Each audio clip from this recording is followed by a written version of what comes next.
بسم الله الرحمن الرحيم نحمده ونصلي على رسوله الكريم. حضرت بایزید بستامی رحمه الله د زمانی بزرگ او ولی تیر شوی دی. څنګه چې زمونږ د اولیاء کرامو د مشرانو د علماو د صلحاو عادت ته چې ډېر زیات د عاجزۍ ژوند تیری. مطلب که څوک ورسره زیاتې او ظلم هم وکړي نو بدل نه اخلي بلکې عاجزي کوي، تکبر او غرور نه ځان ساتي.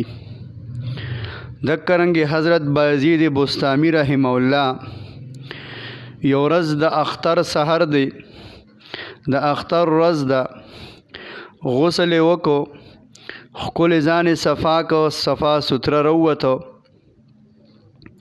یو کس راغی او د خاورو ډک لوښی ورسره دی او د بره چت نه یې راوویسته چې هغې سره د حضرت بایزید بستامی رحمه الله ټولې جامې ګنده شوې.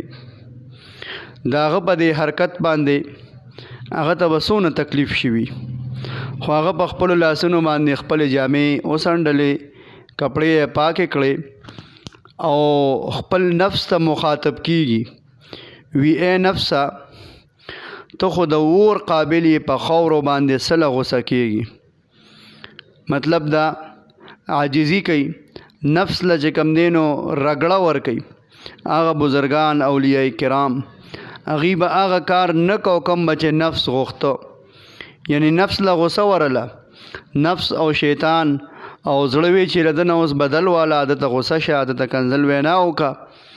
خو بایزید بستامی رحمه الله داسې نه کوي بلکې خپل نفس له جواب ورکوي چې ته خو دونه غوسه شوې، خو ته د اور قابلې، دا خو در باندې خورې، دا راوغورځېدې.